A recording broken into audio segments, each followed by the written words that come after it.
Bible అంటుంది no. కొంతమంది బాప్తిసం ఇయ్యగానే పేరు చేంజ్ చేయాలంటారు. అయ్యగా పేరు చేంజ్ చేసేది కాదు. దేవునికి పేరుతో అవసరం లేదు. పేరు ఎందుకు? పిలువడానికి అంతే పనికి వస్తుంది. పేరు దేనికి పనికి వస్తుంది? పిలువడానికి అంతే. కానీ పేరు చాలా మంచిగా ఆలోచన చేస్తున్నాను. నా కొడుకు పెద్ద కొడుకు పేరు ఏం పెట్టని తెలుస్తాను. ఈ స్టార్టింగ్ లో నిమ్రోద్ రాజ్ అని నాకు ఇష్టమైన పేరు. నిమ్రోద్ రాజ్ పెట్టి పాస్టర్ ప్రార్థన చేయని చెప్పేటప్పుడు పాస్టర్ అన్నాడు, ఈ నిమ్రోద్ రాజ్ అనేవాడు మహా డేంజర్, వీడు నేనే దేవుడు అన్నాడు, ఈ పేరు వద్దు అంటే మళ్ళీ ఏం పేరు పెట్టారు సార్ అంటే నిఖిల్ రాజ్. ఓకే, శిష్యుల పేరు తీసుకున్నాం. యాకోబు అనేవాడు. ఆ యాకోబు పేరే మామూలు పేరు కాదు. ఎగ్జాంపుల్ ఇస్సాకు పేరు. ఇస్సాకు ఎలాంటి కొడుకు?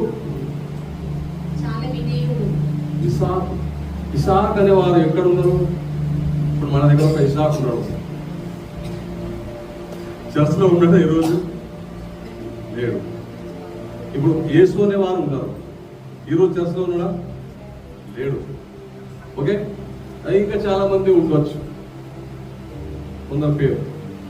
సరే, ఓకే. పేరుతో ఇది ఎందుకు చెప్తున్నానంటే పేరుతో మనిషికి ఎలాంటి, అది జస్ట్ మనం పిలవడానికి మంచి పేరు ఉండాలి. ఇప్పుడు రాముడు అనేవాడు ఒక పేరు మనిషి ఉన్నాడు అనుకోండి. బాధగా జాగ్రత్తగా రండి, త్వరలో ముగుతాడు. ఆయన దేవుడిని నమ్ముకున్నాడు, చాలా విశ్వాసం.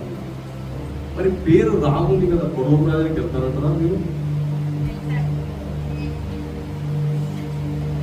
దేవుడు నామ స్తోత్రం కలుగురుగా.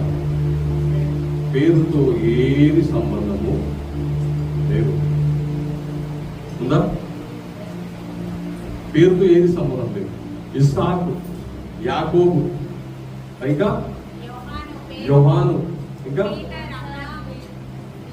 చాలా మంచి మంచి పేర్లు చాయిస్ చేసి తల్లి ఏం చేస్తుందంటే అలాగే అవ్వకూడదు. ఆ పేరుకి ఆ మనిషికి ఏమి కూడా సంబంధము. కానీ ఇక్కడ బైబిల్లో చూస్తే మాత్రం పేరు అనేది చాలా చాలా ఇంపార్టెంట్. చాలా ఇంపార్టెంట్. చాలా ఇంపార్టెంట్. పేరు అనేది చాలా ఇంపార్టెంట్. ఓకే,